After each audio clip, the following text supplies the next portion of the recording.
দেখো তোমরা দেখতে পাচ্ছ এখানে তোমাদের রোল নাম্বার দিতে হবে এবং পাসওয়ার্ড দিতে হবে, এখানে সিকিউরিটি পিন, এই যে সিকিউরিটি পিন যেটা লেখা আছে এটা দেওয়ার পর নিচের দিকে দেখো সাইন ইন বলে একটা অপশন পাচ্ছ, এই সাইন ইন বটনে ক্লিক করবে এবং সাইন ইন বটনে ক্লিক করার সাথে সাথে পরবর্তী একটা পেজ ওপেন হবে,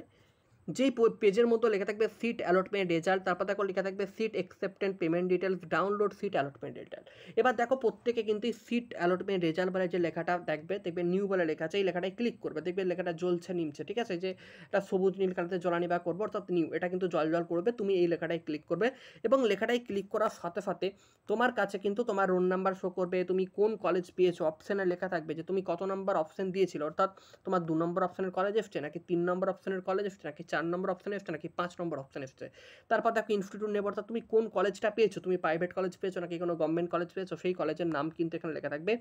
প্রোগ্রাম নেম, এই প্রোগ্রামের জায়গা তোমার বিএইচএ হলে বিএইচএ, বিএসসি নার্সিং পেলে বিএসসি নার্সিং লেখা থাকবে, র্যাঙ্ক তুমি কত র্যাঙ্ক করেছো সেটা তুমি ভালোভাবেই জানো, অ্যালটমেন্ট কোটা লেখা থাকবে, দেখো এটা হোম কোটা লেখা থাকবে প্রত্যেকের, তো এটা দেখে নেবে যেটা কী লেখা আছে, অ্যালটমেন্ট কোটাও লেখা থাকবে এবং তুমি দেখবে তোমার কি ক্যাটাগরি বা কোন কাস্টে উত্তীর্ণ হয়েছো, এসসি ক্যাটাগরিতে পেয়েছো নাকি ওপেন ক্যাটাগরিতে পেয়েছো নাকি তুমি ইডব্লিউএস ক্যাটাগরিতে পেয়েছো, সব কিন্তু অ্যালটমেন্ট ডিটেল সেকশনে গিয়ে তুমি দেখতে পাবে, ঠিক আছে। তার জন্য বেশি কিছু করতে হবে না, তুমি অ্যালটমেন্ট রেজাল্টে ক্লিক করবে, এখানে ক্লিক করলেই তোমার কাছে এগুলো খুলে যাবে। তারপর দেখো যারা যারা কলেজ পাবে, দেখবে অনেকের কিন্তু কিছু শো করবে না, লেখা থাকবে যে তুমি এখন অবধি কোনো প্রকার মানে তুমি চয়েস পাওনি, এরকম একটা ইংলিশে লেখা দেবে, যদি তুমি কোনো প্রকার কলেজে না পাও, যদি কলেজ পাও তাহলে তোমার কাছে এরকম অ্যালটমেন্টটা চলে আসবে, ঠিক আছে, তোমার রোল নাম্বার অপশন কোন কলেজ পেয়েছো না পেয়েছো চলে আসবে, সেটা প্রাইভেট কলেজ হতেও পারে কিংবা গভর্নমেন্ট কলেজ হতে পারে, সেটা প্যারামেডিক্যালের কলেজ হতে পারে, বিএসসি নার্সিংয়ের হতে পারে অথবা বিএইচের জন্য হতে পারে। এবার দেখো সিট অ্যাকসেপ্টেন্স পেমেন্ট ডিটেলস এখানটায় ক্লিক করবে এবং এখানটাতে যখনই তুমি ক্লিক করবে ঠিক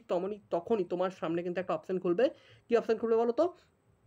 তোমার সামনে একটা ভালো অপশন খুলে যাবে যে পেমেন্ট করতে হবে, ঠিক আছে, ভালো অপশন বলতে কি পেমেন্ট তোমাকে কিন্তু করতে হবে, 1000 টাকা তোমাকে দিতে হবে, এই 1000 টাকাটা কাটে দিতে হবে, যারা যারা কলেজ পেয়েছো তাদের জন্য 1000 টাকাটা লাগছে, যারা কলেজ পাওনি তাদের জন্য কিন্তু কোনো প্রকার সিট অ্যাকসেপ্টেন্স ফিজ লাগবে না, যারা কলেজ পাওনি তোমরা বাড়িতে যেমন বসে আছো বসে থাকো, পরবর্তী রাউন্ডে তোমার কলেজ চলে আসবে, ঠিক আছে, তুই কলেজ না আসে তাহলে তুমি মপআপে পার্টিসিপেট করবে। এবার দেখো ডাউনলোড সিট অ্যালটমেন্ট লেটার, এই ডাউনলোড সিট অ্যালটমেন্ট লেটারের প্রত্যেকে ক্লিক করে 1000 টাকা পেমেন্ট করে কিন্তু সিট অ্যালটমেন্ট রেজাল্টটা ডাউনলোড করবে। যারা যারা কলেজ পেয়েছো তোমাকে মাস্ট সিট অ্যালটমেন্ট রেজাল্ট কিন্তু ডাউনলোড করতে হবে, সিট অ্যালটমেন্ট রেজাল্ট লেটার যদি তুমি ডাউনলোড না করো তাহলে তোমার কিন্তু কাউন্সেলিং প্রক্রিয়া ফার্স্ট রাউন্ডই বাতিল হয়ে গেল, ঠিক আছে, তাই প্রত্যেককে পেমেন্ট করে কিন্তু সিট অ্যালটমেন্ট লেটারটা ডাউনলোড মাস্ট করতেই হবে। নেক্সট দেখো নিচের দিকে রয়েছে view unique allocation ID, view unique allocation আইডিতে ক্লিক করার সাথে সাথে তোমার কাছে একটা অ্যালোকেশন আইডি দেখবে 6 সংখ্যা চলে এসছে, ওই অ্যালোকেশন আইডিটা তুমি কিন্তু তোমার কাছে রেখে দেবে, এই অ্যালোকেশন আইডি ছাড়া কিন্তু কাউন্সেলিং হবে না। আর যারা যারা প্রত্যেকে কলেজ পাবে, ধরে নিচ্ছি তুমি একটা কলেজ পেয়েছো, ঠিক আছে, তুমি হয়তো প্রাইভেট কলেজ পেলে বা গভর্নমেন্ট কলেজ পেলে, আর প্রত্যেকে কমেন্টে জানাবে কারা কারা কলেজ পাচ্ছ এবং তার সাথে জানাবে যারা যারা কে কত র্যাঙ্ক করেছো, ঠিক আছে, তুমি কলেজ পাবে কি না পাবে সেটা আমি বলে দেবো, তাই প্রত্যেকে কমেন্ট করবে যারা যারা জেনপাসিসি পরীক্ষা দিয়েছো। দেখো প্রাইভেট গভর্নমেন্ট দুটো ধরো তোমাদের সেকশন রয়েছে, এবার প্রাইভেটে ধরো কেউ কলেজ পেলে গভর্নমেন্টে পেলে, এবার ভাবছো প্রাইভেটে পেয়েছি করতে আমি ভেরিফিকেশান করতে যাবো না, আমি বলবো ভেরিফিকেশানে মাস্ট যাবো, অনেকে কিন্তু কাউন্সিলের রুলস জানে না, ভেরিফিকেশানে প্রত্যেককে যেতে হবে, সেটা প্রাইভেট কলেজ পেলেও যেতে হবে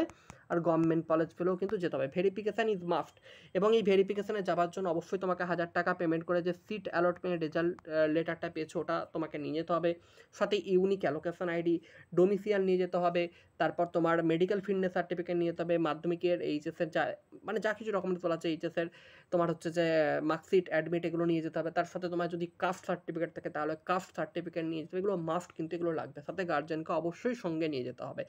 নিয়ে গিয়ে ভেরিফিকেশান করিয়ে আসতে হবে। এটা তুমি প্রাইভেট কলেজ পাও বা গভর্নমেন্ট কলেজ পাও, যেই কলেজের নাম তোমার কাছে আসছে সেই কলেজে তোমাকে একদম প্রেজেন্ট থাকতে হবে, মাস্ট প্রেজেন্ট থাকতে হবে। এবার যারা দেখবে তোমার কাছে এরকম লেখা থাকবে যে তুমি 1 নম্বর যদি চয়েস পাও, যেমন ধরো এখানে তোমার লেখা থাকবে যে অপশন নাম্বার কত, ধরো এই যে যেমন ধরো অপশন নাম্বার 17 পেয়েছে, তো এ পারলে কিন্তু কি করতে পারে আপগ্রেডেশন প্রক্রিয়া করতে পারে, কিন্তু তোমার এখানে 17 যে যদি 1 লেখা থাকে, যদি 1 লেখা থাকে তাহলে তোমাকে কি করতে হবে, যদি অপশনে 1 লেখা থাকে তাহলে কিন্তু তোমাকে ওই কলেজ, ধরে নিচ্ছি তুমি পেয়েছো কলকাতা মেডিকেল কলেজ, তাহলে তোমাকে কলকাতা মেডিকেল কলেজেই কিন্তু অ্যাডমিশন নিতে হবে, বা তুমি পেয়েছো ধরো শান্তিনিকেতনে পেয়েছো তাহলে তোমাকে শান্তিনিকেতনই অ্যাডমিশন নিতে হবে, তুমি কিন্তু অন্য কোথাও তুমি যেতে পারবে না। যদি কেউ এখানে প্রাইভেট কলেজ পাও,